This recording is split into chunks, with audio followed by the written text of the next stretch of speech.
we're back. I'm Babs Rawls-Ivy, and this is 103.5 FM WNHH. We are participating in the Great Give. And so we are talking to these local nonprofits so that they can get the word out about their organization. And so this morning, right now, I'm talking to Bobby Joe from Tail to Paw Animal Support. Hey, Bobby Joe Evans, how are you? Good. How are you? Wait, first of all, do you have a talent, a song, a dance, a poem? No song and dance. Oh wait, I don't hear you. Uh-oh. Okay. Can you hear me? Yes, I can hear you now. Oh, awesome. Yeah. So I did write a poem specifically for today. Okay. And so read your poem, and then we're gonna come back and talk all about Tail to Paw. Okay. So I'm gonna read the poem. It has a little bit of a hidden Bowie in it because I'm a huge Bowie fan. All right. So the calls come in almost daily. People struggling to feed their pets. They need the help. They need a way. And they need someone to be their hero, if just for one day. A job is lost, a home is gone. They live and feel as if no end is in sight. People tell them they should get rid of their pets. They need for someone to be a hero, if just for one day. Tail to Paw Animal Support answers their calls. We give them pet food, supplies, medicine, and get them to the vet. Low income, homeless, struggling due to the coronavirus. We try to be their hero, if just for one day. Tail to Paw believes everyone has a right to a companion pet, regardless of poverty or housing status. No animal left behind, no human left alone. We can be their heroes, if just for one day. Thank you. So tell me a little bit about Tail to Paw Animal Support. So we are an animal support, which means that we believe everybody deserves the right to have their animal in their home with them. And even if they don't have a home, to have their animal with them. So our mission is to ensure that people keep their animals with them. And we do that by providing them food, supplies. We help with medical expenses as we're able. We get vaccinations for them. We make sure their dogs are licensed for the month of June, which is a state law and local laws. We do what we can to make sure that those companion animals stay with their owners. A lot of people experiencing homelessness, that's the last thing that they have with them.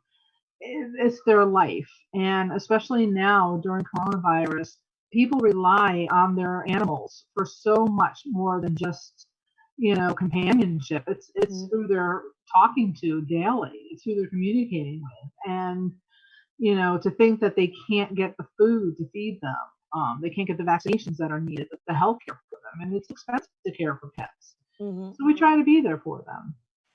And so how old is your organization? We are young, comparatively. We were incorporated in 2016 as a nonprofit in Connecticut. So we're still a young organization. So we'll be 4 years old. What communities do you serve? We are based in the greater New Haven area, but we serve the shoreline, the valley, greater New Haven, and we work throughout the state of Connecticut. So we've gone as far as the greater northeast, northwest corners. We've been to Torrington recently to deliver food wherever the need takes us. We have no boundaries within the state of Connecticut. Okay. So so you have a board, you have volunteers. What does that look like? We sure do. Yeah. We have a small board of about 6 people. We have volunteers who are willing to deliver food, who also will foster a pet in a time of need when people can't take their pets, or God forbid they go into a hospital. The organization was started by myself and my daughter. So we are the 2 core people who run it. And I dragged some of my close friends into it, and my husband. Gotta have the husband on board. And so we're the main core people who are the day-to-day operators. But we're all animal lovers, and we're all people who work with people who are homeless or have mental substance abuse issues. So we're at the core of knowing who and what. So not only help the animals, we also try to help people. We case manage them. We work to find out, what else is going on? What else do you need? Do you need connections with food? Do you need connections with transportation? We don't just go in and say, here's the food for your pets. Here's the animals care. What else is going on? And so we've actually picked up a lot of people who are clients who are also wanting to volunteer and give back, which is awesome. So it Okay. helps. Okay. And so are you 24 hours or like how do you run this thing?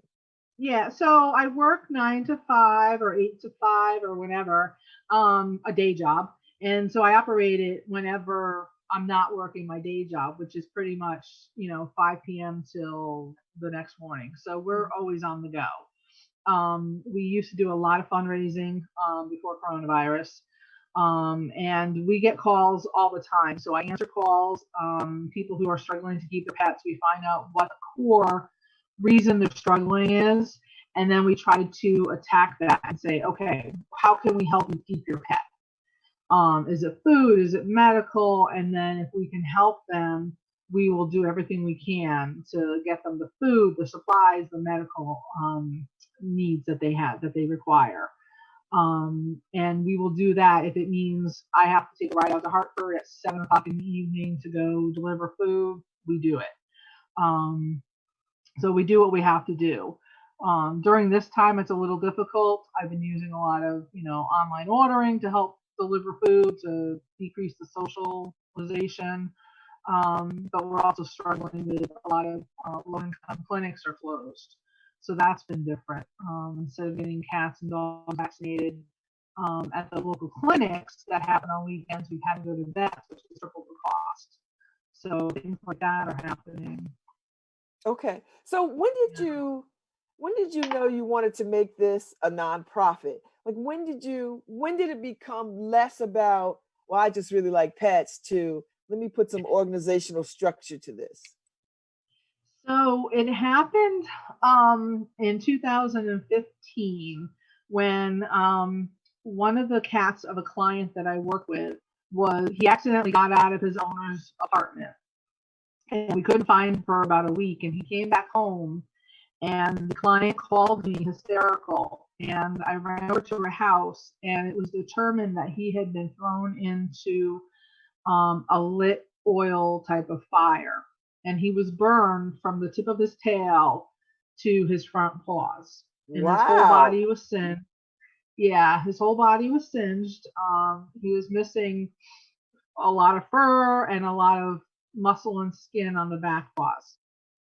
She, being low income, couldn't afford his care. So we took him to my vet, and through my vet's generosity, through generosity of friends, through my own personal pocket, we got him cared for and healed. She was later diagnosed with cancer and passed away. And I promised nothing would ever happen to him. And I took him into my home. And I realized at that point that because he kept her going through her cancer diagnosis. And I realized at that point that he was one of the most valuable animals to this woman till the day she passed away. And I had promised never to let anything happen to him. And he's with me today, to this day. And I realized that people out there need their pets more than anybody realizes. To see her reaction when he was found, to see her reaction when she thought she was going to lose him to this horrible tragedy, and to see him now, that's why I started it. I said people can't lose their pets, and you Mhm. occasionally